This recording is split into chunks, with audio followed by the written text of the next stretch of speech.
د ګولین په سیمه کې د جولای په 14 نیټه چې کوم تباکون سیلاب راغلی و دغه سیلاب د دې سیمې نقشه بدله کړې ده. د سیلاب مخکې کې چې کوم پلونه، سړکونه، کورونه یا پټیو هغه غونډ وړي دي. دا سیلاب ځپلي خلک وایي چې وخت تیر شو ولی ضلعي چارواکو د دوی رابطه تر اوسه پورې بحال نه کړې شوه. گولین में ये तीन पुल हैं, वफद वालों ने करोड़ों रुपए खर्च किए हैं, वो सारे इस तरह पड़े हैं, खाली पड़े हैं, ढांचे उधर पड़े हैं, दरिया साइटों पे जा रहा है. जो सबसे बुनियादी मुतालबा जो हमारा था पेडेस्ट्रियन ट्रैक की बहाली का, उस पर अभी तक काम स्टार्ट नहीं हुआ है. तो आज यहाँ पे ये जो सारा मजमा है ये जमा हुआ है और इन जो लास्ट ऑप्शन है, जो मुख्तलिफ ऑप्शन इनके पास हैं, उनके इस्तेमाल का भी ये सोच रहे हैं. دا خلق اوس هم د ضرورت سيزونه په شا پیدل کورون ته اړو باندې مجبور دي. हम लोग अपनी मदद से काम किया, हमने पाइप बहाल किया, 1 करोड़ रुपया तक खर्चा हुआ, मगर अभी तक हुकूमत ने 1 रुपया नहीं दिया.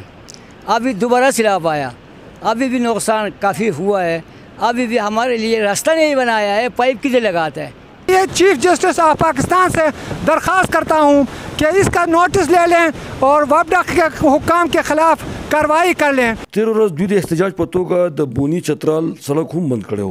د سیمې خلک وایي چې وابډي والو د خپل 107 میگاواټ بجلیګر د پاره چې کوم پلونه جوړ کړیو هغه دومره ناقص وو چې اوی چپې سره لاهو شول. دوی د چارواکو سره سره د چیف جسټس نه هم غوښتنه کوي چې دې سلسله کې د سړنې وکړي چې د کروڑونو روپو په لګښت دا پلونه ولې دومره ناقص جوړ شي چې د سیلاب معمولی چپې سره ختم شو. د دې ذمہدار کسانو ته سزا ورکول سره دی دوی نه دغه فند هم واپس واخیستي شي.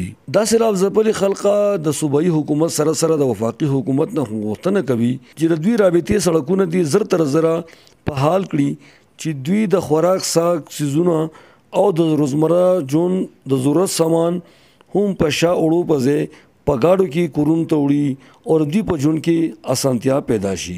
ګل احمد فاروقی، ملکن ټي وي، چترال.